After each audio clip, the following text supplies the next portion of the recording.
जय हिंद। देखिए आज हम आपको जो कोशिका चैप्टर है बायोलॉजी का यानी कि सेल, इसको आज हम आपको समझाएंगे। तो देखिए ये बहुत बड़ा चैप्टर है, इसलिए ये जो कोशिका का है ये 2 पार्ट में वीडियो आएगा। आज ये पहला पार्ट है और इसके बाद कल दूसरा पार्ट हम आपको देंगे, ठीक है।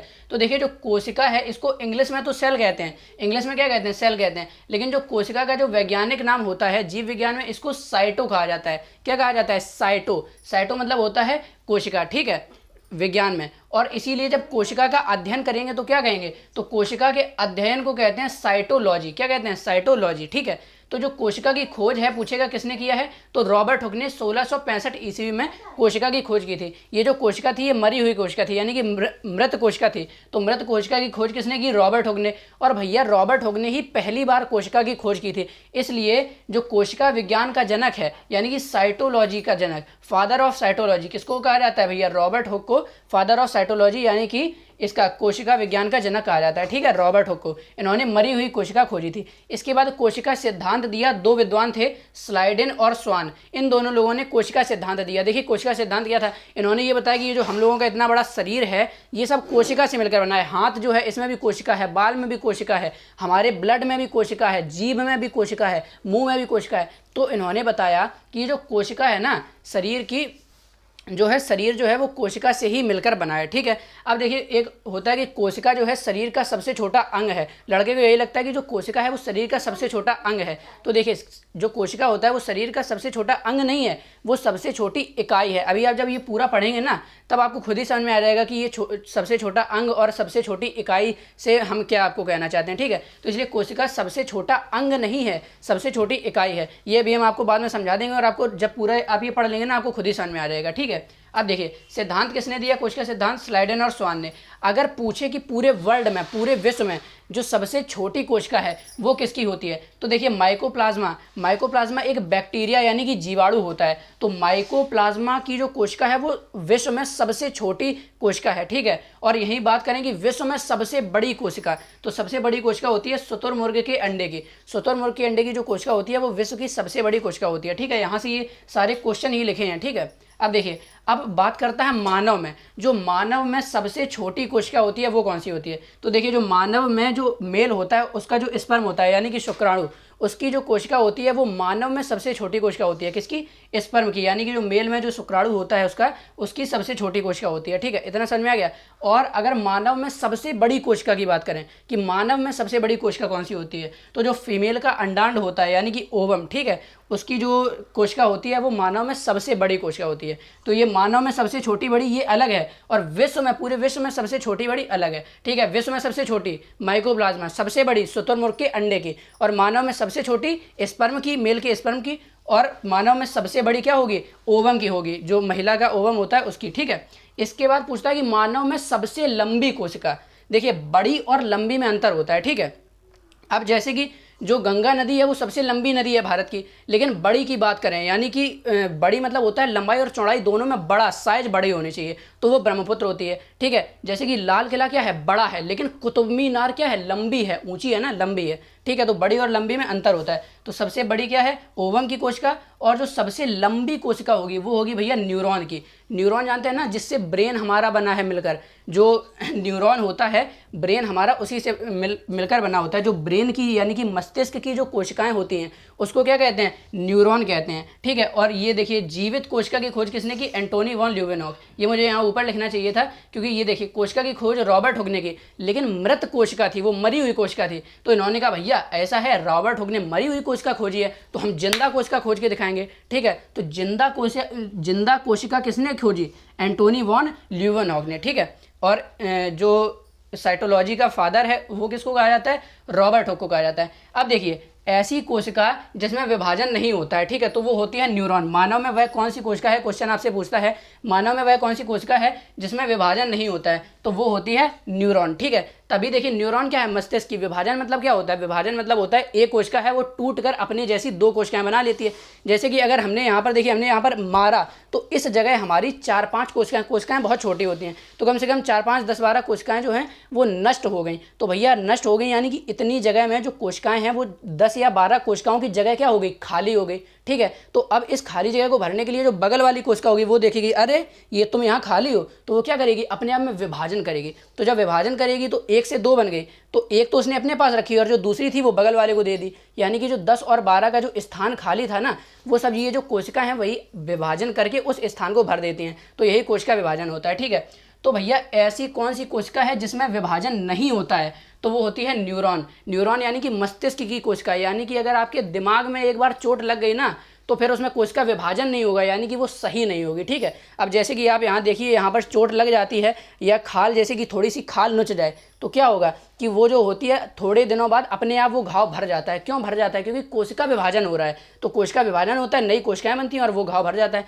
लेकिन अगर यहीं ब्रेन में लग जाती है तो नहीं होता है। तभी जो पुलिस वाले हैं क्या कहते हैं, भैया हेलमेट लगाओ, क्योंकि हेलमेट नहीं लगाओगे ना तो खोपड़िया में एक बार चोट लगी ना तो फिर, क्योंकि कहता है पुलिस वाला क्या कहता है कि खोपड़िया में अगर चोट लगी तो भैया क्या होगा, न्यूरॉन आपका नष्ट होगा, और न्यूरॉन नष्ट होगा तो न्यूरॉन में तो विभाजन होता नहीं है, तो दिमाग क्या हो जाएगा, कमज़ोर हो जाएगा, और इसी कारण आपकी मृत्यु भी हो सकती है। ठीक है, तो इसलिए हेलमेट लगाना बहुत ज़रूरी होता है। तो ये क्या होता है कि इसमें बिल्कुल भी विभाजन नहीं होता है, न्यूरॉन में विभाजन नहीं होता है। और जो सबसे तेज विभाजन होगा वो क्या होगा, लीवर यानी कि यकृत। जो यकृत की कोशिका होती है उसमें सबसे तेज विभाजन होता है। इसीलिए यकृत में अगर कहीं चोट वोट लग जाती है ना, काट देंगे उसको, तो वो अपने आप रिकवर हो जाएगा, क्योंकि वहाँ सबसे तेज विभाजन होता है। इतना समझ में आ गया। अब देखिए एक आप कॉन्सेप्ट समझिए कोशिका का।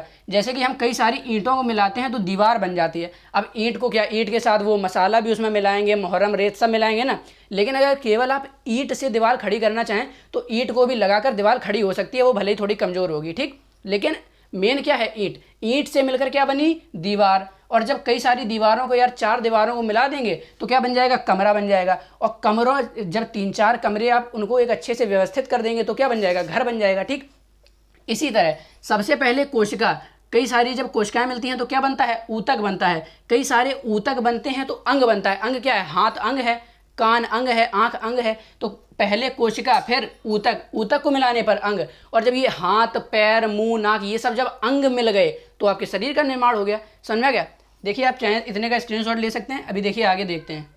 अब हम पार्ट्स ऑफ सेल पढ़ेंगे, यानी कि कोशिका के जितने अंग होते हैं वो पढ़ेंगे। अब कोशिका के जो अंग हैं, यानी कि जो कोशिका है उसके अंदर भी तो कई सारे अंग हैं। जैसे कि एक वो होता है, परमाणु होता है, तो उसके अंदर इलेक्ट्रॉन प्रोटॉन न्यूट्रॉन होता है। इसी तरह कोशिका के अंदर जो अंग हैं उनको क्या कहते हैं, कोशिकांग कहते हैं। ठीक है, तो वही अब हम पढ़ेंगे। तो पहला हम देखते हैं कोशिका झिल्ली, यानी कि इसको बोलते हैं सेल मेम्ब्रेन या फिर प्लाज्मा झिल्ली या प्लाज्मा मेम्ब्रेन। ठीक है, इसी चारों नाम इसी के हैं, कोशिका झिल्ली, प्लाज्मा झिल्ली, सेल मेम्ब्रेन या प्लाज्मा मेम्ब्रेन। ठीक है, कोशिका झिल्ली। अब ये क्या होता है, झिल्ली मतलब क्या होता है, झिल्ली मतलब जिसमें आप चीज रखते हैं। देखिए आप जब बाजार में जाते हैं तो क्या होता है, वो आपको सब्जी देता है, कोई चीज, धनिया 5 रुपए की धनिया दे दी, 2 का अदरक भी डाल दो भैया, 2 रुपया की आप मिर्चा भी डाल दो, ऐसे कहते हैं। तो वो क्या करता है, झिल्ली में पन्नी जो होती है, पन्नी उसी में क्या करता है, आपको पन्नी में डाल के देता है, वही झिल्ली होती है ना, पन्नी एक। ठीक है, तो इसी तरह से झिल्ली में क्या रखा जाता है, सब सामान। तो ये जो प्लाज्मा झिल्ली होती है, कोशिका झिल्ली, कोशिका के सभी अंग किसमें रहते हैं, इसी झिल्ली में। ये झिल्ली है, ठीक है, पन्नी है, इसी में सारे अंग क्या होते हैं, व्यवस्थित रहते हैं। समझ में आ गया। अब देखिए इसका काम क्या है। पहली बात तो ये है कि ये पादप और जंतु दोनों में पाई जाती है। चाहे पादप की कोशिका हो, यानी कि पेड़ पौधों की, और जंतु की। अब जंतु क्या है, जो चल फिर सकते हैं वो जंतु है, और पादप क्या है, वही एक ही जगह खड़े हो गए बस ऐसे ऐसे हिलते रहे, वो सब क्या होते हैं, ये पादप होते हैं, पेड़ पौधे। ठीक है, तो दोनों में पाई जाएगी ये कोशिका झिल्ली, दोनों में पाई जाएगी। ये बनी किसकी होती है, तो प्रोटीन की बनी होती है। कोशिका झिल्ली प्रोटीन की बनी होती है, और जो कोशिका के अंग हैं इसी झिल्ली में रहते हैं, अभी मैंने आपको बताया। ठीक, अब इसके बाद आप बताइए कि कोई भी कोशिका है उसको, जैसे कि हम लोग हैं तो कोशिका को सुरक्षा भी प्रदान करना जरूरी है। अब हम लोगों की कोशिका है तो हम लोग बढ़िया चल फिर सकते हैं, अपना बचाव कर सकते हैं, तो कोशिका का बचाव करते हैं। ठीक है, अपना ये शरीर पर ये जो क्या है, शर्ट है, हमारी शर्ट है, तो इससे क्या होता है, ये ढका रहता है। ठीक है, और अपने खुद बचाव करते हैं। लेकिन जो प्लांट है वो तो चल फिर भी नहीं सकते हैं, वो कैसे बचाव करेंगे, तो उसके झिल्ली के ऊपर क्या होता है, एक कोशिका भित्ति होती है। क्या, कोशिका भित्ति, इंग्लिश में कहते हैं सेल वॉल। वॉल मतलब क्या होता है, दीवार, यानी कि भित्ति। और दीवार क्या होता है, दीवार से टकरा जाएंगे जाके तो खोपड़िया फूट जाएगी। तो दीवार का काम क्या होता है कि अब कोई किसी कमरे की दीवार है तो जाएंगे आप कमरे में घुसना है, अगर सामने दीवार है तो दीवार में खोपड़िया भी टकरा जाएगी, फट जाएगी। तो क्या है, दीवार अंदर कमरे में ना घुस पाए, इसी के लिए तो दीवार बनाई गई है, उसको सुरक्षा देने के लिए। ठीक है, तो इसीलिए इसके कोशिका के अंदर कोई भी ना घुस जाएगा, कि कोशिका को कोई ना मारे, इसलिए क्या है, इसके पास क्या होती है, भित्ति होती है। और अब ये कोशिका भित्ति किसमें होगी, सेल वॉल, केवल पादपों में होगी। ठीक है, क्योंकि हम लोग तो सुरक्षा कर लेते हैं अपनी कोशिकाओं की, पादप नहीं कर पाते हैं, तो इसका काम क्या होगा, सुरक्षा और आकार प्रदान करना, क्योंकि सुरक्षा प्रदान करेगी और भित्ति है, दीवार है, कठोर होती है तो एक आकार उसका बनाए रखती है, ठीक है। और ये बनी किससे होती है, तो याद रख लेना सेलुलोज से मिलकर बनी होती है। सेलुलोज क्या होता है, एक कठोर पदार्थ होता है, ठीक है। ये 2 कोशिकांग हुए। चलिए इसका आप स्क्रीनशॉट ले लीजिए, आगे बढ़ते हैं। तो देखिए अगला कोशिकांग है भैया माइटोकॉन्ड्रिया, हिंदी में इसको कहते हैं सूत्रकणिका। क्या कहते हैं, सूत्रकणिका। इसकी खोज की थी अल्टमान नामक विद्वान थे, उन्होंने इसकी खोज की थी, ठीक है। इसके बाद अब माइटोकॉन्ड्रिया का काम क्या है, जो कोशिका है वो सांस लेगी कि नहीं, श्वसन उसको भी जरूरी है कि नहीं, तो कोशिका में श्वसन का काम कौन करता है, माइटोकॉन्ड्रिया। अब देखिए एक बात बताइए आप, देखिए होता क्या है कि जब हम श्वसन करते हैं यानी कि जब हम सांस लेते हैं तो हमारे जो फेफड़े हैं उनसे जो ऑक्सीजन है वो कहाँ जाती है, वो हमारी जाती है ब्लड में जाती है, ठीक है। ब्लड के किस में, हीमोग्लोबिन में। और हीमोग्लोबिन सारी कोशिकाओं को क्या करता है, ऑक्सीजन दे देता है, ठीक है। तो जब ऑक्सीजन कोशिकाओं को देता है तो कोशिका में वो जो ऑक्सीजन गई वो कहाँ जाती है, माइटोकॉन्ड्रिया में। ऑक्सीजन किस में गई, माइटोकॉन्ड्रिया में। और माइटोकॉन्ड्रिया में एटीपी अणु होते हैं, उनसे क्रिया करके ये भैया एनर्जी बनाती है। कैसे, तो देखिए इस तरह से एक पूरा चक्र बनता है, ठीक है। ये जो ऑक्सीजन है ये माइटोकॉन्ड्रिया में गई और उसके बाद एक पूरा चक्र बनता है, उसके बाद एनर्जी रिलीज होती है। तो इस पूरे चक्र को भैया एक क्रेब्स नामक विद्वान थे, साइंटिस्ट थे, इन्होंने दिया था। तो इस जो चक्र है इसको क्या बोलते हैं, क्रेब्स चक्र, यानी कि क्रेब्स साइकिल, ठीक है। इसके बाद क्या होता है, इससे 38 एटीपी बनते हैं, 38 एटीपी, ठीक। इसको क्या बोलते हैं, adenosine triphosphate, adenosine triphosphate ATP. 38 ATP बनते हैं जिससे एक ग्लूकोज का निर्माण होता है। किसका, एक ग्लूकोज का निर्माण होता है। और उससे क्या होता है, हमें ऊर्जा यानी कि एनर्जी मिलती है, ठीक है। और एक चीज़ और देखिए, जो माइटोकॉन्ड्रिया होती है उसकी आंतरिक दीवार को क्रिस्टी कहते हैं। देखिए माइटोकॉन्ड्रिया होता कैसा है, इस तरह से माइटोकॉन्ड्रिया होता है, देखिए मार्कर भी नहीं चल रहा है। माइटोकॉन्ड्रिया इस तरह से होता है कुछ, ठीक है। तो यहाँ पर जो इसकी आंतरिक दीवार होती है, आंतरिक दीवार ये जो है अंदर वाली, एक ये बाहर वाली, एक अंदर वाली, तो इसको क्या बोलते हैं, इसको हम लोग बोलते हैं क्रिस्टी, ठीक है। ये अंदर वाली दीवार को क्रिस्टी बोलते हैं, ठीक। इसके बाद देखिए अगला कोशिकांग है गोल्जी काय, इसी को बोलते हैं गोल्गी बॉडी यानी कि Golgi apparatus. Golgi body, Golgi apparatus और गोल्जी काय तीनों एक ही हैं, ठीक है। तो इसका काम क्या होता है, पहली बात इसकी खोज की थी कैमिलो गोल्जी नामक विद्वान ने, ठीक। इसका काम होता है परिवहन करना। अब देखिए एक बात बताइए, जैसे कि अब हम आपको पढ़ा रहे हैं बोल बोल के, तो देखिए एक बात आप बताइए कि जो माइटोकॉन्ड्रिया है वो ऊर्जा बना रहा है, तो शरीर जो है हमारा वो कोशिकाओं से मिलकर बना है। हर कोशिका के अंदर माइटोकॉन्ड्रिया है, तो जो माइटोकॉन्ड्रिया है तो हर कोशिका ऊर्जा बना रही है, क्योंकि हर कोशिका के अंदर माइटोकॉन्ड्रिया है। अब हम बोल रहे हैं, आपको बोल बोल के पढ़ा रहे हैं, तो सबसे ज़्यादा ऊर्जा की ज़रूरत किसको है, हमारे हाथ पैरों को है या मुँह को है, तो मुंह को सबसे ज़्यादा ऊर्जा की ज़रूरत है, जीभ को ऊर्जा की ज़रूरत है।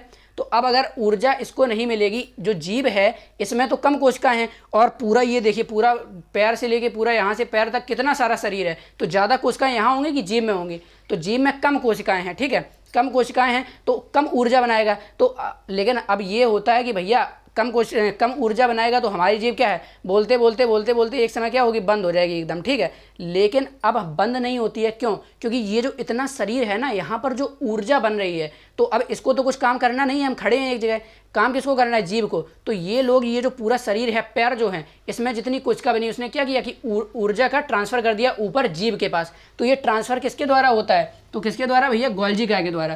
तो ये जो गोल्जी काय अगर नहीं होगा ना, मान लीजिए हमारी कोशिकाओं में गोल्जी काय नहीं है, तो बस बोल रहे हैं तो बोलते बोलते क्या जीभ चलेगी चलेगी और उसके बाद बंद, ठीक है, ठप हो जाएगी। और उसके बाद अब पैर हैं, तो पैर जब दौड़ते हैं तो कोई धावक है, उसको दौड़ने के लिए क्या है, ज़्यादा ऊर्जा की ज़रूरत है। तो जो हाथ की ऊर्जा है और जो मुँह की ऊर्जा है, क्योंकि यहाँ भी अब गाल है, इसमें भी तो कोशिका है, इसमें भी ऊर्जा बनेगी, तो यहाँ तो उसको कोई काम है नहीं ऊर्जा का, अब दौड़ रहा है तो उसको क्या है, हाथ और पैरों में ऊर्जा चाहिए। तो ये जो है ये ऊर्जा हाथ और पैरों में मिल जाएगी, किसके द्वारा मिलती है, गोल्जी काय के द्वारा मिलती है। समझ में आ गया। अब देखिए अगला है रसधानी, इसको बोलते हैं भोज्य रिक्तिका भी बोलते हैं, इसको बोलते हैं इंग्लिश में वैक्यूल्स, ठीक है। ये जो पादप होते हैं जंतु, उसकी कोशिका में बड़ी होती है, और जो एनिमल सेल होती है यानी कि जंतु कोशिका होती है उसमें बहुत कम पाई जाती हैं, और मतलब बहुत छोटी छोटी पाई जाती हैं, ठीक है। अब एक बात बताइए, हमारे शरीर में कम से कम 65 या 70% केवल जल है। तो आप कहेंगे कि हमारा पेट तो इतना बड़ा है नहीं, यानी कि अगर आपका भार अगर 1 कुंटल है, 100 किलो है, तो उसका मान लीजिए 65 किलो तो मतलब पानी ही पानी है। तो आप कहेंगे भैया 65 किलो अगर पानी है तो हमारे पेट में इतना पानी कैसे बनता है। अरे देखिए पेट में इतना पानी नहीं होता है, पानी तो 1-2 लीटर जितना हम पीते हैं उतना ही पेट में होता है। ये जो कोशिका है कोशिकाओं में पानी भरा रहता है। अब देखिए कोशिका की ये जो रसधानी होती है वैक्यूल्स, इसके अंदर पानी भरा रहता है, तभी तो 65% जल है ना। पेट में पेट में अगर 65 किलो जल भरा रहेगा तो पेट फट जाएगा, आंतें फट के बाहर आ जाएंगी। समझ में आया कि नहीं? तो ये जो जल है किस में भरा रहता है? कोशिका में जो वैक्यूल्स पाई जाती हैं इनके अंदर भरा रहता है। ठीक है, ये संख्या में अधिक से अधिक 2 हो सकती हैं, अधिक से अधिक 2 और कम से कम 1, यानी कि 2 से ज़्यादा नहीं हो सकती हैं, 1 होगी या 2 होगी। इतना समझ में आ गया? चलिए आगे देखते हैं। तो देखिए अभी हमने क्या पढ़ लिया? कोशिका झिल्ली पढ़ ली, कोशिका भित्ति पढ़ ली। ठीक है, इसके बाद क्या है? ये माइटोकॉन्ड्रिया पढ़ लिया, गोल्जी का पढ़ लिया और ये वैक्यूल्स पढ़ लिए। ठीक है, इसके बाद अब देखते हैं तारक का यानी कि सेंट्रोसोम क्या होता है। क्या भैया? तारक का है, सी से दिखाते हैं। ठीक है, तारक का है यानी कि सेंट्रोसोम क्या होता है। ठीक, तो देखिए जो तारक काय है इसकी खोज की थी बोबरी नामक विद्वान ने। ठीक है, अब इसका काम क्या होता है? ये जो कोशिका विभाजन में सहायता करता है। कौन? सेंट्रोसोम। डायरेक्ट क्वेश्चन पूछता है पेपर में कि कोशिका विभाजन में सहायक कौन होता है, तो भैया सेंट्रोसोम यानी कि तारक काय। ठीक है, अब देखिए इसका क्या है? कोशिका विभाजन। कोशिका विभाजन क्या होता है? आप क्या समझते हैं? कोशिका विभाजन क्या है? कि कोई कोशिका है उसका टूट जाना, फट जाना, ये सब कोशिका विभाजन नहीं होता है। कोशिका विभाजन का मतलब है पुनर्निर्माण। कोई भी कोशिका है उसमें विभाजन हो गया। अब हमारा इतना बड़ा शरीर है, कैसे बना? सबसे पहले जब कोई भी अगर जो है बच्चा बनता है तो कैसे? एक कोशिका से बनता है। ठीक है, अब एक कोशिका से बनना शुरू होता है, कोशिका में विभाजन होता है, 1 से 2 बनती हैं, 2 से 4, 4 से 8, 8 से 16, इस तरह से कोशिका बढ़ती जाती हैं, तब तो एक बच्चे का शरीर बनता है। और जब बच्चा छोटा होता है उसके बाद बड़ा हो जाता है, तो कैसे होता है? क्योंकि उसमें क्या है? कोशिका विभाजन लगातार होता रहता है और उसके धीरे धीरे सब अंग बन जाते हैं, उसके बाद उसकी लंबाई में वृद्धि होती है। समझ में आ गया? तो ये क्या है कि कोशिका विभाजन होता है, तो क्या हो रहा है? पुनर्निर्माण हो रहा है ना, कोशिका का दोबारा निर्माण हो रहा है। और जैसे कि अभी हमने बताया, यहाँ आप ऐसे मार देंगे तो 4-5 कोशिकाएं नष्ट हो गई, तो उतनी कोशिका बहुत छोटी होती है। ठीक है, 4-5 कोशिकाएं नष्ट हो गई और उसके बाद अब जब नष्ट हो गई तो क्या हुआ कि उतनी जगह खाली होगी, तो बगल वाली कोशिका देखती है, अरे तुम खाली हो गई इतनी जगह बगल वाली, तो क्या करेगी? वो जो कोशिका है वो टूट जाएगी, पुनर्निर्माण करेगी, और 1 से 2 बन गई तो एक तो उसने अपने पास रख ली अपनी जगह पे, और जो एक और कोशिका थी तो उसकी क्या हो गई? एक कोशिका उधर दे दी, तो वो जो खाली स्थान था उसका वो भी भर गया। समझ में आ गया? ठीक है, तो अब देखिए इसके बाद जो सबसे तेज कोशिका विभाजन होता है वो होता है लीवर में, जैसे कि अभी हम आपको पढ़ा चुके थे जब शुरू वीडियो स्टार्ट किया था तभी। और सबसे कम यानी कि मतलब नहीं होता है, वो होता है ब्रेन में। ब्रेन की जो न्यूरॉन है उसमें नहीं होता है। ठीक है, इसीलिए लीवर में अगर कोई चोट लग जाती है तो जल्दी सही हो जाती है, लेकिन ब्रेन की चोट क्या है? बहुत खतरनाक होती है एकदम, मतलब आदमी मर जाएगा, लेकिन ब्रेन की चोट जल्दी सही नहीं होती है। ठीक है, तो अब देखिए एक बात बताइए, आप एक चीज़ समझिए, जो कैंसर होता है वो होता कैसे है? कैंसर कोई ऐसी बीमारी नहीं है कि किसी वायरस से होती हो। देखिए कैंसर क्या होता है? तो जब अनियमित कोशिका विभाजन होता है वही कैंसर बन जाता है। यानी कि कोशिका हैं, अब एक निश्चित तौर पर अगर हमारी कोशिकाओं में विभाजन हो, पुनर्निर्माण हो, तब तो सही है, लेकिन अगर मतलब एक निश्चित मात्रा से अधिक होगा, ज़्यादा ही कोशिका विभाजन होगा, यानी कि ज़्यादा कोशिकाओं का निर्माण होगा, ज़्यादा कोशिकाओं का निर्माण होगा, तो इसीलिए क्या होता है? कहीं किसी की गांठी पड़ जाती है। क्यों? क्योंकि उतनी गांठी क्या है? वो तो अलग चीज़ है, तभी तो उसको काट के बाहर किया जाता है, क्योंकि हमारा शरीर तो इतना ही व्यवस्थित है। अब हमारे मान लीजिए यहाँ मुंह में गांठी हो गई कोई, तो वो क्या है? वो तो एक एक्स्ट्रा चीज़ है ना। और एक्स्ट्रा ये बना कैसे? कोशिका विभाजन हुआ, नई नई कोशिकाएं बनी, उससे क्या होगा? ये जो हमारा ये जो गांठी पड़ गई है ये बन गई। तो इसी तरह ये जो अनियमित कोशिका विभाजन है यही होता है कैंसर। ठीक है, उसी से कैंसर आपका बनता है। अब आप सुने होंगे कि भैया ब्रेन में कैंसर हो जाता है, बहुत खतरनाक होता है, लेकिन अभी तो हमने बताया कि आपको कि जो ब्रेन में न्यूरॉन होता है उसमें कोशिका विभाजन नहीं होता है। अब जब उसमें कोशिका विभाजन होता ही नहीं है तो ब्रेन में कैंसर कैसे हो जाएगा? तो देखिए ब्रेन में कैंसर होता है, देखिए जो आपका जो ब्रेन है वो 80% तो न्यूरॉन से मिलकर बना है और 10% गिलियल सेल जो होती है उससे मिलकर बना होता है। ठीक है, गिलियल सेल से। तो जो 80% जो है न्यूरॉन से बना है, तो न्यूरॉन में तो कोशिका विभाजन नहीं होगा, लेकिन जो 10% गिलियल सेल है तो उसमें तो कोशिका विभाजन होगा ना। और जो 10% बाकी बचा और चीज़ें होती हैं। ठीक है, 80% न्यूरॉन से मिलकर बना होता है और 10% गिलियल सेल, लेकिन गिलियल सेल में तो विभाजन होगा। तो ये जो 10% है ना, अगर गिलियल सेल भड़क गया, आपका पगला गया और उसमें ज़्यादा विभाजन हुआ तो क्या होगा? 80% को छोड़ के 10% ही आपका दिमाग का कैंसर बना देता है। समझ में आ गया कि नहीं? ठीक है, तो चलिए अब देखते हैं। अब हमारा क्या होगा? तारक का सेंट्रोसोम भी हो गया। इसके बाद है अंतःप्रद्रव्य जालिका यानी कि ER, endoplasmic reticulum. Endoplasmic reticulum, इसको क्या है? ER शॉर्ट में लिखते हैं। ठीक है, अब देखिए कि आपको क्या है कि अब जैसे कि ये हमारा कमरा है कोई, ठीक है, तो कमरे को सहारा प्रदान करने के लिए क्या बनाए जाते हैं? पहले पिलर बनाए जाते हैं, उन्हीं पे तो टिकी होती है ना छत। तो पिलर जो है उसको कमरे को सहायता प्रदान करने के लिए बनाए जाते हैं। तो इसी तरह से भैया जो कोशिका है वो पचके धचके नहीं है, यानी कि कोशिका में अगर हमने मारा तो वो पचक ना जाए, इसके लिए क्या होता है भैया, अंतःप्रदवीय जालिका होता है। यानी कि कोशिका का आंतरिक कंकाल किसको कहते हैं, अंतःप्रदवीय जालिका। कोशिका का आंतरिक कंकाल होता है, आंतरिक सहायता प्रदान करता है ताकि कोई मारे तो पचके धचके ना, ठीक है। अब ये दो तरह की होती है, ठीक है, दो तरह की। देखिए यहाँ पर जैसे कि मान लीजिए ये हमने बना दिया, ठीक। अब ये है, अब ये दो तरह में आपकी दो पार्ट में डिवाइड हो गई। एक जो पार्ट होता है उस पर आपके राइबोसोम पाए जाते हैं। क्या पाया जाता है भैया, राइबोसोम। और एक एकदम ऐसा ही होता है, कुछ नहीं पाया जाता है। तो भैया राइबोसोम पाए जाते हैं तो इसलिए ये क्या होती है, खुरदरी हो जाती है। तो इसको बोलते हैं रफ एंडोप्लाज्मिक रेटिकुलम। क्या बोलते हैं, रफ एंडोप्लाज्मिक रेटिकुलम, ठीक है। और जो ये चिकनी है इसको क्या बोलेंगे, चिकना यानी कि स्मूथ, तो इसको क्या बोलेंगे, स्मूथ एंडोप्लाज्मिक रेटिकुलम। समझ में आ गया। तो अब देखिए इनका काम क्या होता है। अब ये देखिए इसके दो कोई वो नहीं है तो एक ही अंतःप्रदवीय जालिका, बस दो जगह हैं। एक में राइबोसोम पाए जा रहे हैं जिसकी वजह से रफ एंडोप्लाज्मिक रेटिकुलम, एक एकदम चिकनी है इसलिए स्मूथ एंडोप्लाज्मिक रेटिकुलम। यानी कि इसकी सतह पर राइबोसोम नहीं पाए जाते हैं और इसकी सतह पर राइबोसोम पाए जाते हैं। तो भैया राइबोसोम का काम क्या होता है, प्रोटीन संश्लेषण करना, प्रोटीन का निर्माण करना। तो जो ये वाला भाग है रफ एंडोप्लाज्मिक रेटिकुलम, इसमें क्या होगा, प्रोटीन का निर्माण होगा। इसीलिए यहाँ देखिए लिखा है रफ ईआर में क्या होता है, प्रोटीन का निर्माण। और जो स्मूथ ईआर होती है इसमें वसा का निर्माण होता है, इसमें वसा और इसमें प्रोटीन। समझ में आ गया।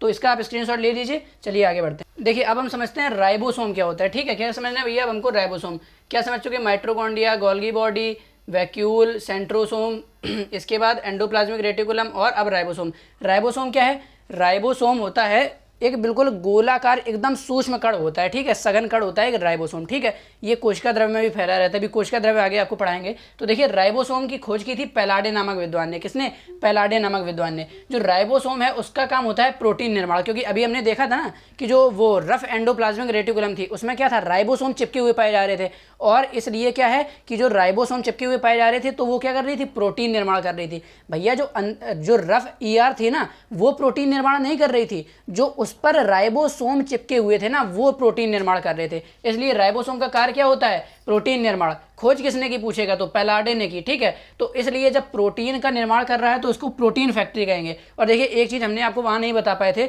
जो माइटोकॉन्ड्रिया था ना, माइटोकॉन्ड्रिया में हमने आपको क्या बताया था, एटीपी बन रहा था, ऊर्जा बन रहा था, ग्लूकोज, ठीक है, ऊर्जा उससे निकल रही थी। तो इसलिए जो माइटोकॉन्ड्रिया है इसको क्या कहते हैं, कोशिका का पावर हाउस या कोशिका का ऊर्जा ग्रह, विद्युत ग्रह, ये सब किसको कहते हैं, माइटोकॉन्ड्रिया को कहते हैं, ठीक है। ये मैं तब आपको नहीं बता पाया था, ठीक। अब देखिए तो प्रोटीन फैक्ट्री किसको कहते हैं, राइबोसोम को कहते हैं। अब राइबोसोम भी दो प्रकार के होते हैं, एक होता है 70S प्रकार का, एक होता है 80S प्रकार का। तो ये जो 70S है ये छोटा होता है और ये 80S है ये बड़ा होता है। तो अब देखिए आप इसको समझिए ये है क्या चीज़, ठीक है। तो देखिए छोटा और बड़ा ये हमने भार या उसके हिसाब से नहीं निकाला है। देखिए आप एक चीज़ समझिए, ये इसके एक प्रक्रिया होती है सेडिमेंटेशन कोफिशिएंट, इसके द्वारा हमने इसको निकाला है। अब सेडिमेंटेशन कोफिशिएंट क्या होता है, देखिए आप दो वस्तु ले लीजिए, ठीक है, दो वस्तु ले लीजिए, एक कुत्ता ले लीजिए और एक आदमी ले लीजिए, ठीक। उन दोनों को साथ में पानी में गिराइए, तो जो पानी में पहले डूबेगा वो कौन होगा, वो बड़ा होगा, इसके हिसाब से क्या होगा, बड़ा होगा। और जो बाद में डूबेगा वो छोटा होगा, ठीक है। जैसे हम हैं, हम पानी में कूद जाएं और आप कूद जाएं, तो अगर हम पहले डूबे तो यानी कि हम बड़े हैं। तो इस तरह से दो प्रकार के राइबोसोम थे। तो हमने क्या किया कि दोनों को पानी में डाल के देखा, तो जो 80S वाला था ना वो पहले डूब गया, यानी कि बड़ा कौन सा होगा, 80S होगा। अब ये S क्या है, तो S यही होता है, सेडिमेंटेशन कोफिशिएंट को यहाँ पर S से दिखाते हैं।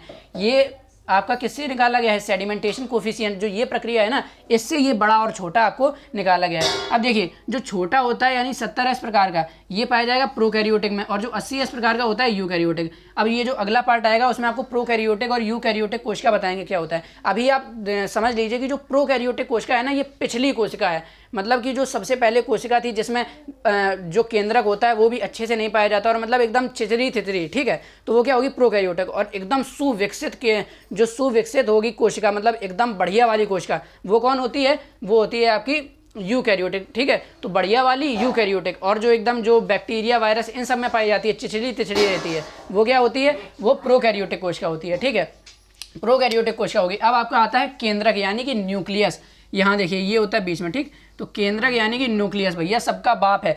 अब न्यूक्लियस का काम क्या है, अब एक बात बताइए कि कोई भी आप काम करते हैं, शहर में इतने सारे काम हो रहे हैं, तो उन सबको देखने के लिए भी तो एक रहना चाहिए कि नहीं रहना चाहिए, ठीक है। तो एक सबका हेड होता है कि नहीं। तो कोशिका में कितनी चीज़ें हैं, माइटोकॉन्ड्रिया, गोल्गी बॉडी, ठीक है, और क्या है, वैक्यूल हैं, और ये एंडोप्लाज्मिक रेटिकुलम, ये सब अपना काम ठीक से कर रहे हैं कि नहीं, ये सब देखने के लिए कौन बैठा है, केंद्रक बैठा है। समझ में आया, केंद्रक बैठा है। तो देखिए केंद्रक का काम क्या होता है। सबसे पहले केंद्रक की खोज की रॉबर्ट ब्राउन, रॉबर्ट भूरा, मतलब वो ब्राउन मतलब भूरा होता है ना, तो रॉबर्ट ब्राउन, रॉबर्ट भूरा कहीं ना लेके आइएगा, ठीक है। तो रॉबर्ट ब्राउन ने खोज की। अब क्या है, सबको देख रेख कर रहा है सबकी, तो ये क्या है, दिमाग है कि नहीं। जैसे कि कंप्यूटर का दिमाग किसको कहते हैं, सीपीयू कहते हैं, ठीक है। तो इसी तरह ये जो है ब्रेन ऑफ सेल कहलाता है। न्यूक्लियस को क्या कहते हैं, ब्रेन ऑफ सेल, यानी कि कोशिका का मस्तिष्क को पूछेगा कौन होता है, तो केंद्रक होता है, ठीक है। और ये कंट्रोलर होता है, सब पे कंट्रोल करता है। अब वो देखेगा कि ये देखो, ये था एंडोप्लाज्मिक रेटिकुलम, इसका क्या काम था, वसा निर्माण और प्रोटीन निर्माण। अब देखेगा केंद्रक एंडोप्लाज्मिक रेटिकुलम, तुम कर रहे हो अपना काम कि नहीं। और जैसे ही तुमने बदतमीजी की कि एंडोप्लाज्मिक रेटिकुलम ने, उसने कह दिया लो हम वसा नहीं बनाएंगे, हम प्रोटीन नहीं बनाएंगे, तुरंत ये सब बैठा है कंट्रोलर, ये देखने के लिए बैठा है, ठीक है। अब जैसे कि ये है जो राइबोसोम है, इसका काम क्या है, प्रोटीन फैक्ट्री है, प्रोटीन निर्माण करना है। ये राइबोसोम को देखेगा प्रोटीन निर्माण कर रहा है कि नहीं। अगर नहीं किया तो बुलाएगा, ए इधर आओ, राइबोसोम प्रोटीन निर्माण नहीं कर रहे हो, तुरंत कहेगा अरे हाँ साहब कर रहे हैं, ठीक है। तो ये क्या होता है, सबका कंट्रोलर होता है, सब पे कंट्रोल कौन रखेगा, केंद्रक रखेगा, ठीक है। अब केंद्रक जो होता है उसमें 80% तो प्रोटीन होती है और 10% डीएनए होता है और 10% में और अन्य चीज़ें होती हैं। समझ में आ गया, ठीक है। और इसमें क्रोमोसोम पाए जाते हैं, क्रोमोसोम यानी कि गुणसूत्र, अभी देखिए इसके बाद क्रोमोसोम ही आपको समझाएंगे, ठीक है। और इसमें डीएनए और आरएनए पाया जाता है। तो अब ये डीएनए और आरएनए जो है ना, ये न्यूक्लिक एसिड, देखिए डीएनए का फुल फॉर्म होता है डीऑक्सीराइबोस न्यूक्लिक एसिड और आरएनए का मतलब होता है राइबोस न्यूक्लिक एसिड। तो ये न्यूक्लिक एसिड यानी कि ये जो केंद्रक अम्ल है, इसका एक अलग से चैप्टर होता है न्यूक्लिक एसिड का, तो उसमें हम आपको ये पढ़ाएंगे, ठीक है। अब देखिए इतने का आप स्क्रीनशॉट ले सकते हैं। अब आगे बढ़ते हैं, अगला देखते हैं लाइसोसोम। अब ये देखिए लाइसोसोम कितने पढ़ चुके हैं, माइटोकॉन्ड्रिया, गोल्गी बॉडी और ये सब पूरा पढ़ चुके हैं। अब देखिए ऐसे ये क्या है, लाइसोसोम, ठीक है। लाइसोसोम की खोज किसने की, डी डूबे ने, एक विद्वान थे डी डूबे, ये लाइसोसोम खोज के धर गए। अब हमें पढ़ना है, ठीक है। अब लाइसोसोम क्या है, तो देखिए अब एक जैसे कि कोशिका है, तो कोशिका में अब अगर कोई चीज़ खराब हो गई है, ठीक है, इतने सारे कोशिकाएं हैं, मान लीजिए माइटोकॉन्ड्रिया खराब हो गया है, ठीक है। तो लाइसोसोम क्या करता है कि अब खराब हो गया है तो उसी में सड़ता रहेगा, तो सड़ता रहेगा तो पूरी कोशिका को खराब कर देगा। तो लाइसोसोम क्या करता है, लाइसोसोम उसको, जैसे माइटोकॉन्ड्रिया खराब हो गया है तो लाइसोसोम के पास क्या होता है, जल अपघटक एंजाइम, बहुत खतरनाक होता है ये एंजाइम, हाइड्रोलिटिक एंजाइम होता है। तो ये एंजाइम उसके ऊपर छिड़क देता है, माइटोकॉन्ड्रिया के ऊपर फेंक देता है ये वाले एंजाइम, जल अपघटक एंजाइम। तो वो क्या होता है कि माइटोकॉन्ड्रिया क्या होता है, उसमें पूरा गल जाता है, खत्म कर देता है माइटोकॉन्ड्रिया को, तो इससे पूरी कोशिका बचती है, ठीक है। अब देखिए, अब ये क्या करता है, कोशिकीय पाचन, मतलब कोशिका के जो कोशिकांग हैं अगर वो खराब हो गए तो उनका पाचन कर देता है, खा पी के बराबर कर देता है सब, ठीक है। और इसीलिए इसको क्या कहते हैं, सुसाइड बैग, आत्महत्या की थैली भी कहते हैं। और लाइसोसोम को एटम बम भी कहते हैं, मतलब जो कोशिका का एटम बम, कोशिका का एटम बम किसे कहेंगे, लाइसोसोम को। अब देखिए, अब जैसे कि कोई भी है, जैसे माइटोकॉन्ड्रिया है, उसने मना कर दिया ऐसा है धरना बैठ के हम ऊर्जा नहीं बनाएंगे। माइटोकॉन्ड्रिया क्या करता है, ऊर्जा बनाता है, उसने कह दिया ऐसा है हम ऊर्जा नहीं बनाएंगे। लाइसोसोम से सब डरता है, लाइसोसोम कहेगा अरे माइटोकॉन्ड्रिया तू ऊर्जा नहीं बनाएगा, माइटोकॉन्ड्रिया को घसीटेगा, कहेगा आओ कुन्ने में। उसके बाद क्या करेगा, जो हाइड्रोलिटिक एंजाइम है उनको फेंक देगा उसके ऊपर, ले नहीं बनाओगे ऊर्जा, मरो जाके, ठीक है। और जैसे कि अब राइबोसोम है, वो प्रोटीन संश्लेषण नहीं करेगा, तो क्या कहेगा, अरे राइबोसोम आ इधर आ, राइबोसोम आएगा, वो क्या करेगा, हाइड्रोलिटिक एंजाइम उस पर छिड़क देगा, राइबोसोम भी गया। अब कभी कभी ऐसा हो जाता है कि राइबोसोम, माइटोकॉन्ड्रिया ये सब खराब हो गए, या ये कहने लगे ना अब तो हम काम नहीं करेंगे, जाओ जाओ लाइसोसोम जो कर पाओ सो कर लो, जाओ अब हम काम नहीं करेंगे, ठीक है। धरना पे बैठ गए ये लोग, ठीक है, इनकलाब जिंदाबाद, बस अब काम नहीं करेंगे।